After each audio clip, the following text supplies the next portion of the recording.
kwari kurabira hamwe ukuntu turiko bariko batunganya akazi n'umusaruro uri kuravamo.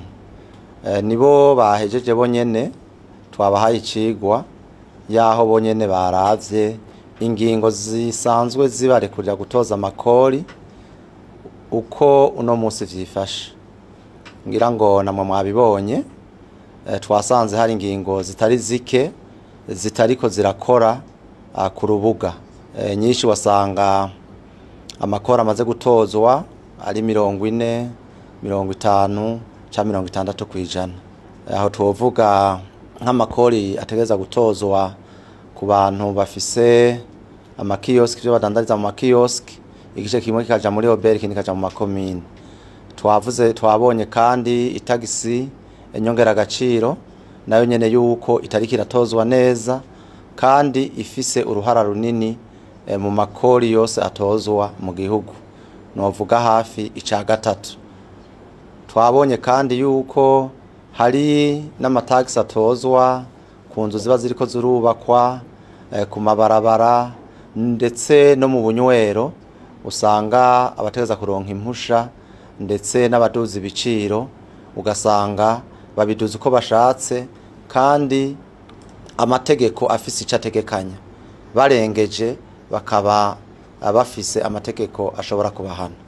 Twacire tubirabira hamwe kandi ndetse bonyene nibo bagize iryo suzuma, barabona yuko bari hasi kandi barabona yuko hari ibintu vyinshi vyokogwa kugira vuba bwango amakori ashobore kwinjira neza, kugira amakori batoza ku mwene gihugu ntibace bayashira mu mufuko w'abadandaza mugabo je mu kigega ca leta ashobore gusubira kugaruka gusahiriza abene gihugu.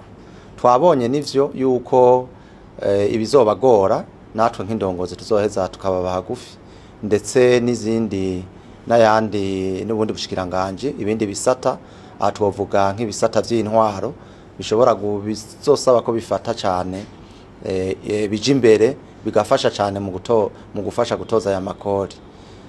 N'ibisata bijejwe umutekano atwovuga cyane cyane igipolisi ndetse n'izindi nzego zibijejwe ko zizoheza nazo zigafasha kanatsinda izo nzego zose twari twagiriraniye inama harimo n'ubutungane ku munsi wa gatatu heze kugira twese tuvyumve kumwe ndetse n'ivyo tuza gukora tubikore tubitahura kumwe.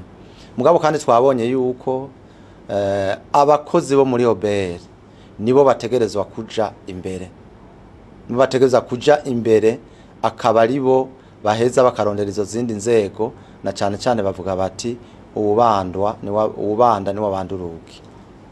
None rero turibaza yuko vuba twumvikanye ivyo tugiye gukora ndetse ntangarize n'abene gihugu bose na cyane cyane aba tanga amakori yuko ubunyene vuba bwango ikigo OBR kigiye gutanga amatangazo asigura ingingo imwe yose uko itariki irakurikizwa neza kugira bene gihugu bitegurire bayikurikize neza baze bashobore gutanga amakori ategerejwe n'amategeko.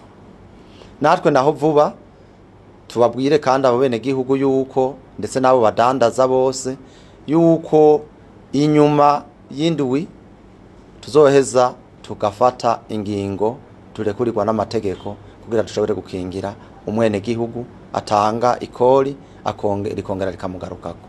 Nuko nivyo dusezeranye intware zisezerana mu masesa bavuze ibibazo bafise mugabo twemeye kandi yuko tuzoheza tukabibafasha byo tudashoboye tugashikiriza abadukurira kuko nta mukuru abura mukuru we. Imana ibahezagire.